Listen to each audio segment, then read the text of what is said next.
ओम नमो भगवते वासुदेवाय।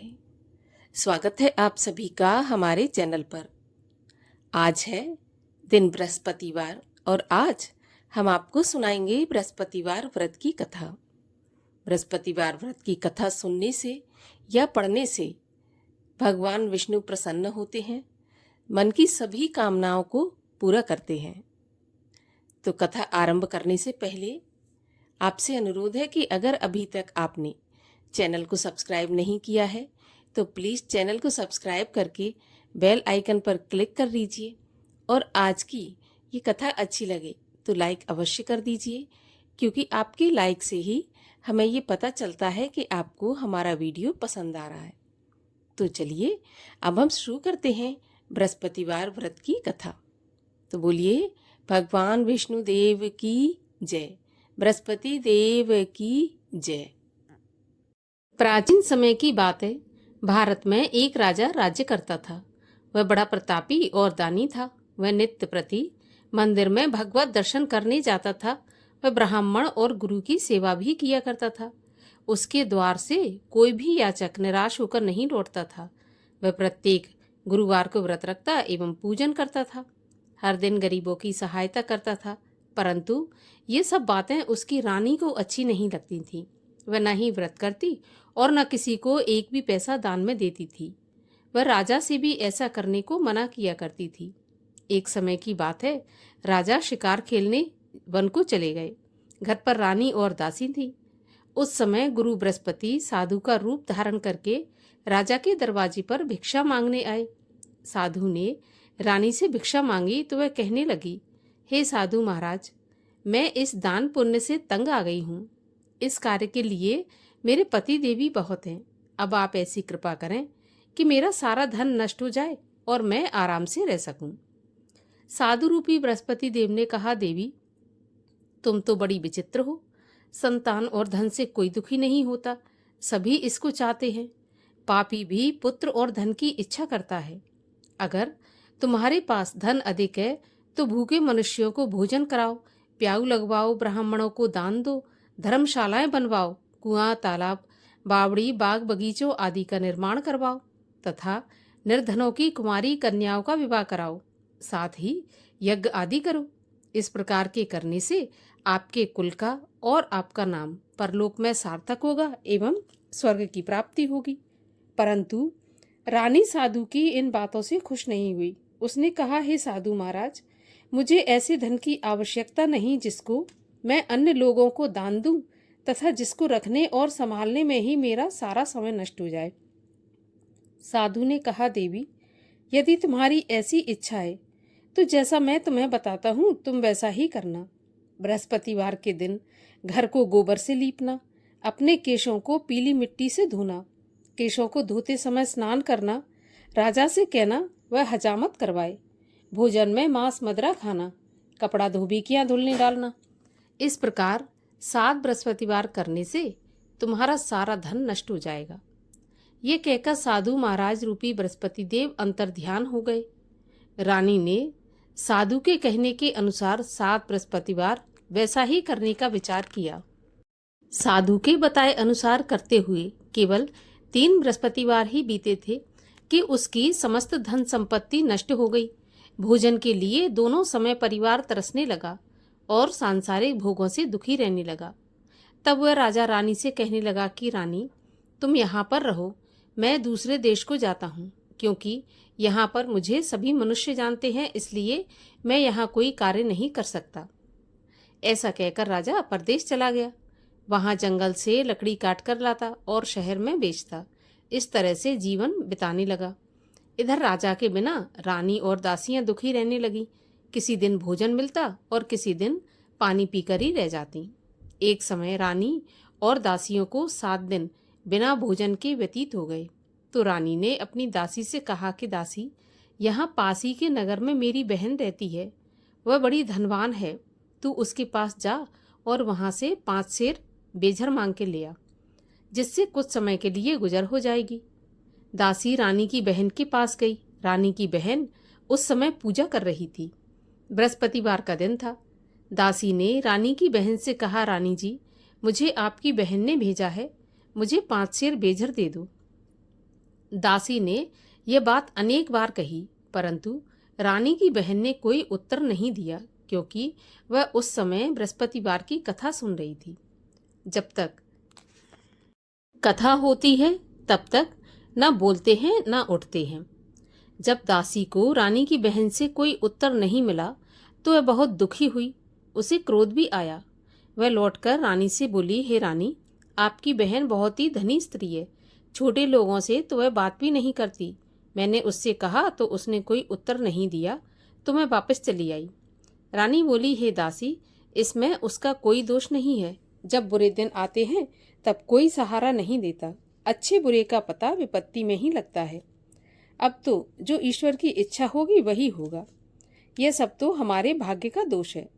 उधर रानी की बहन ने सोचा कि मेरी बहन की दासी आई थी, परंतु मैं उससे नहीं बोली, इससे वह बहुत दुखी हुई होगी। कथा सुन और विष्णु भगवान का पूजन समाप्त कर वह अपनी बहन के घर आई और कहने लगी, बहन, मैं बृहस्पतिवार का व्रत कर रही थी। तुम्हारी दासी आई, परंतु जब तक कथा होती है तब तक ना उठते हैं और ना बोलते हैं, इसलिए मैं नहीं बोली। कहो दासी क्यों गई थी? रानी बोली, बहन, हमारे घर पर अनाज नहीं था। वैसे तुमसे कोई बात छुपी नहीं है, इस कारण मैंने दासी को तुम्हारे पास 5 सेर बेझर लेने के लिए भेजा था। रानी की बहन बोली, बहन देखो, बृहस्पति भगवान सबकी मनोकामना पूर्ण करते हैं। देखो, शायद तुम्हारे घर में अनाज रखा हो। यह सुनकर दासी घर के अंदर गई तो वहाँ उसे एक घड़ा बेजर का भरा मिल गया। उसे बड़ी हैरानी हुई, क्योंकि उसने एक एक बर्तन पहले ही देख लिया था। उसने बाहर आकर रानी को बताया। दासी अपनी रानी से कहने लगी, रानी देखो, वैसे जब हमको अन्न नहीं मिलता तो हम रोज ही व्रत करते हैं। अगर इनसे व्रत की विधि और कथा पूछ ली जाए तो उसे हम भी किया करेंगे। दासी के कहने पर रानी ने अपनी बहन से बृहस्पतिवार व्रत के बारे में पूछा। उसकी बहन ने बताया कि बृहस्पतिवार के व्रत में चने की दाल और मुनक्का से विष्णु भगवान का केले की जड़ में पूजन करें तथा दीपक जलाएं, पीला भोजन करें, कथा सुनें। इस प्रकार करने से गुरु भगवान प्रसन्न होते हैं, अन्न पुत्र धन देते हैं, सभी की मनोकामना पूर्ण करते हैं। व्रत और पूजन की विधि बताकर रानी की बहन अपने घर लौट गई। रानी और दासी दोनों ने निश्चय किया कि बृहस्पति भगवान का पूजन करके बृहस्पतिवार का व्रत अवश्य करेंगे।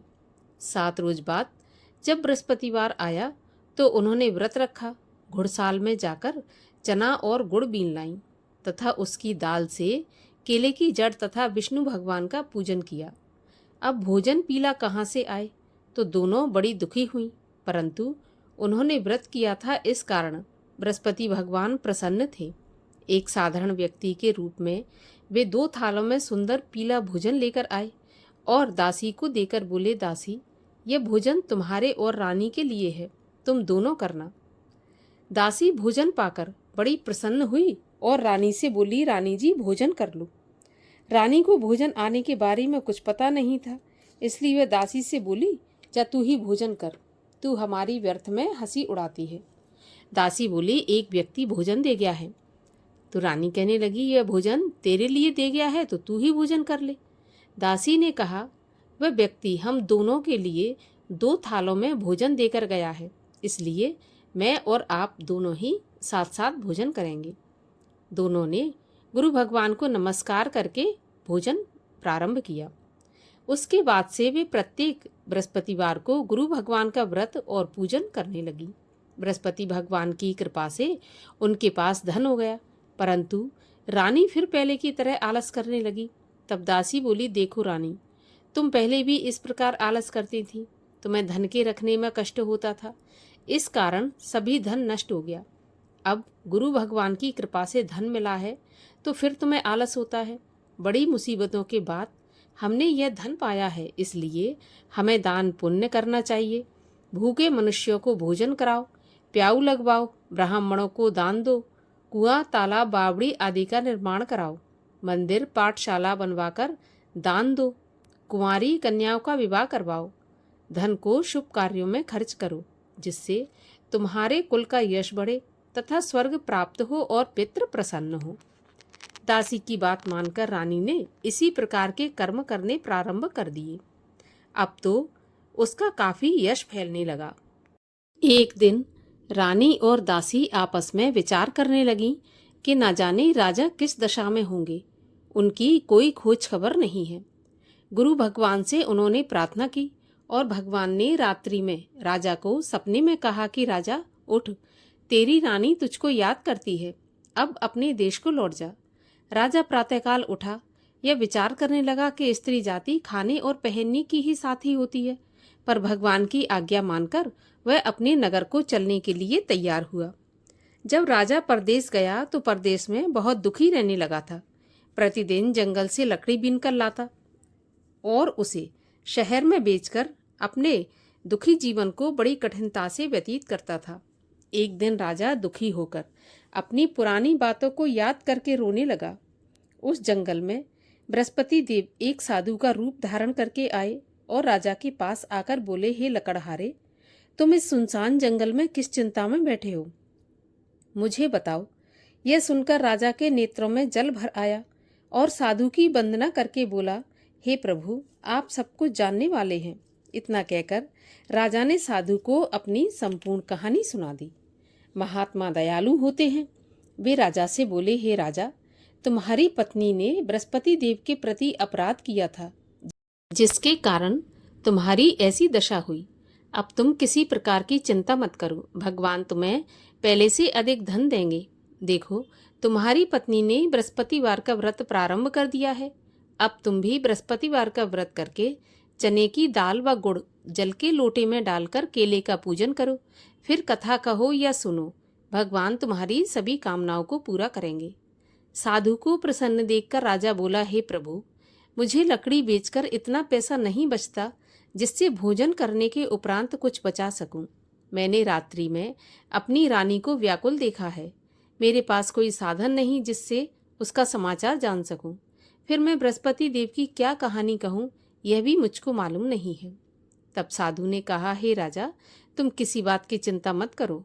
बृहस्पतिवार के दिन तुम रोज की तरह लकड़ियां लेकर शहर में जाना। तुम्हें रोज से दोगुना धन प्राप्त होगा, जिससे तुम भली भांति भोजन कर लोगे और बृहस्पति देव की पूजा का सामान भी आ जाएगा। और बृहस्पति देव की कहानी इस प्रकार से है।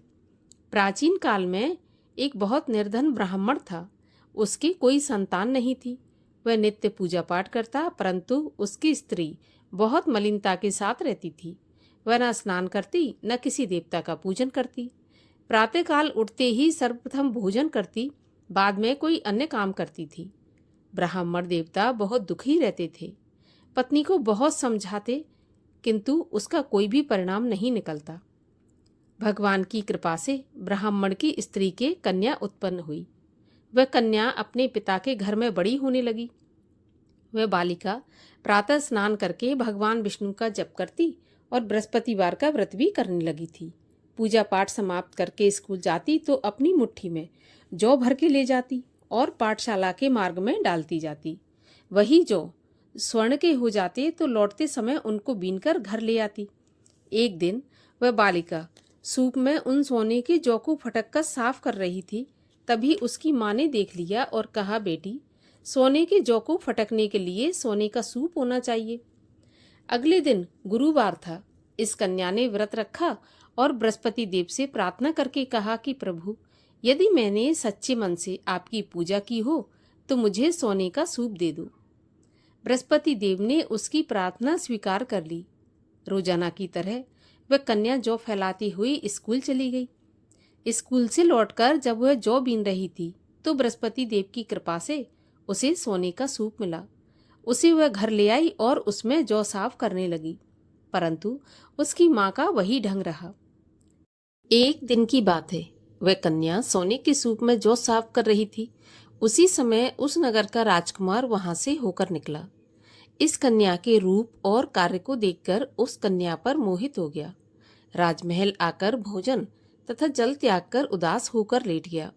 राजा को जब राजकुमार के द्वारा अन्न जल त्यागने का समाचार ज्ञात हुआ तो अपने मंत्रियों के साथ अपने पुत्र के पास गए और बोले, बेटा, तुम्हें किस बात का कष्ट है? किसी ने अपमान किया है अथवा कोई और कारण है तो मुझे बताओ, मैं वही करूँगा जिससे तुम्हें प्रसन्नता हो। राजकुमार ने अपने पिता की बातें सुनी तो वह बोला, मुझे आपकी कृपा से किसी बात का दुख नहीं है, किसी ने मेरा अपमान नहीं किया, परंतु मैं उस लड़की के साथ विवाह करना चाहता हूँ जो सोने के सूप में जौ साफ कर रही थी। यह सुनकर राजा आश्चर्य में पड़ गया और बोला, बेटा, इस तरह की कन्या का पता तुम ही लगाओ, मैं उसके साथ तुम्हारा विवाह अवश्य ही करवा दूंगा। राजकुमार ने राजा को उस लड़की के घर का पता बतलाया। तब मंत्री उस लड़की के घर गया और राजा का आदेश ब्राह्मण को सुनाया। कुछ ही दिन के बाद ब्राह्मण की कन्या का विवाह राजकुमार के साथ संपन्न हो गया। कन्या के घर से जाते ही उस ब्राह्मण देवता के घर में पहले की तरह गरीबी का निवास हो गया। अब भोजन के लिए भी अन्न बड़ी मुश्किल से मिलता था। एक दिन दुखी होकर ब्राह्मण देवता अपनी पुत्री से मिलने गए। बेटी ने पिता की दुखी अवस्था को देखा और अपनी माँ का समाचार पूछा तो ब्राह्मण ने सारा हाल कह दिया। कन्या ने बहुत सा धन देकर अपने पिता को विदा कर दिया। इस तरह ब्राह्मण का कुछ समय सुखपूर्वक व्यतीत हो गया, लेकिन कुछ दिन बाद फिर वही हाल हो गया। तो ब्राह्मण फिर अपनी कन्या के यहाँ गया और सभी हाल कहा। तो पुत्री बोली, पिताजी, आप माताजी को यहाँ लिवा लाओ, मैं उन्हें विधि बता दूंगी जिससे गरीबी दूर हो जाए।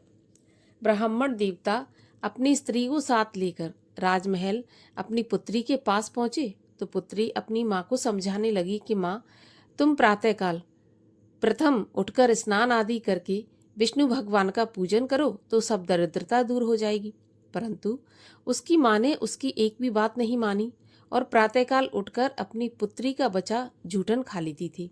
एक दिन उसकी पुत्री को बहुत गुस्सा आया। उसने एक रात को कोठरी से सारा सामान निकाल दिया और अपनी माँ को उसमें बंद कर दिया।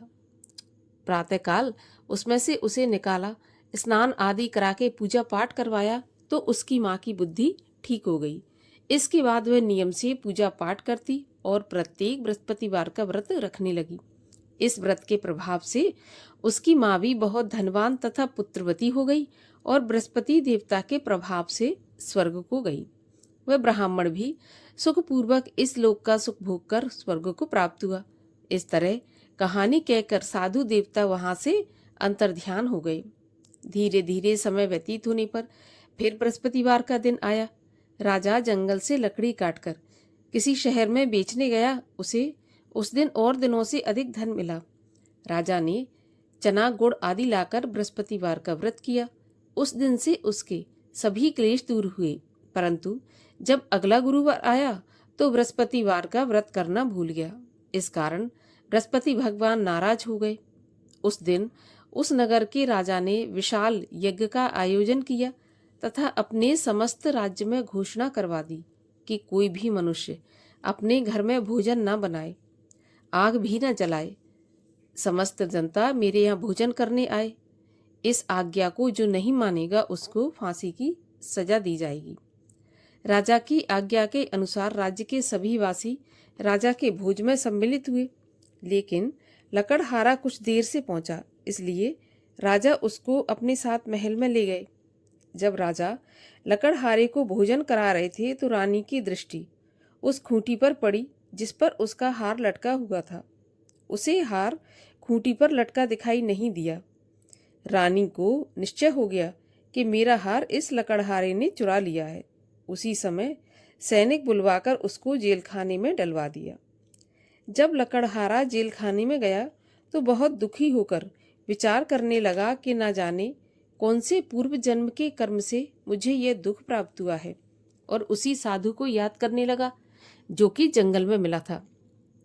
उसी समय तत्काल बृहस्पति देव साधु के रूप में प्रकट हो गए और उसकी दशा को देखकर कहने लगे, अरे मूर्ख, तूने बृहस्पति देवता की कथा नहीं की, इसी कारण तुझे दुख प्राप्त हुआ है।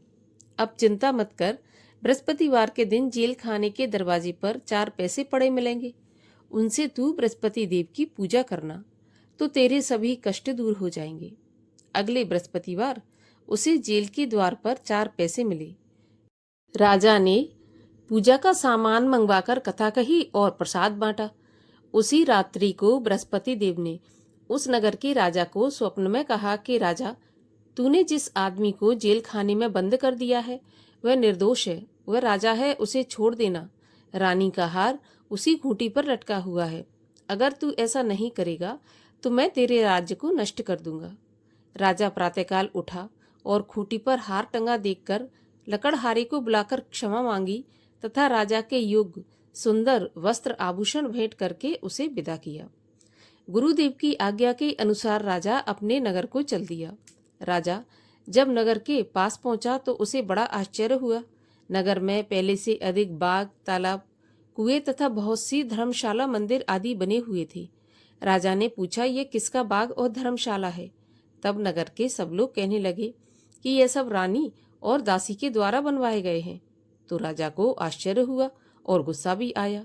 जब रानी ने खबर सुनी कि राजा आ रहे हैं तो उसने अपनी दासी से कहा कि दासी, देख राजा हमको कितनी बुरी हालत में छोड़ गए थे।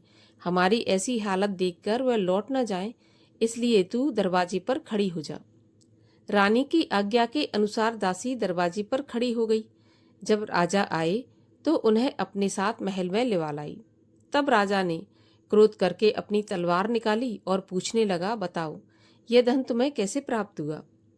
तब रानी ने बताया, हमें यह धन बृहस्पति देव के व्रत के प्रभाव से प्राप्त हुआ है। तो राजा ने निश्चय किया कि 7 रोज बाद तो सभी बृहस्पति देव का पूजन करते हैं, परंतु मैं रोजाना दिन में 3 बार कथा कहा करूंगा तथा रोज व्रत किया करूंगा। अब हर समय राजा के दुपट्टे में चने की दाल बंधी रहती तथा दिन में 3 बार कथा कहता। एक दिन राजा ने विचार किया कि चलो अपनी बहन के यहाँ हो आऊं। इस तरह निश्चय कर राजा घोड़े पर सवार हो अपनी बहन के यहाँ चल दिया। मार्ग में उसने देखा कि कुछ आदमी एक मुर्दे को लिए जा रहे हैं।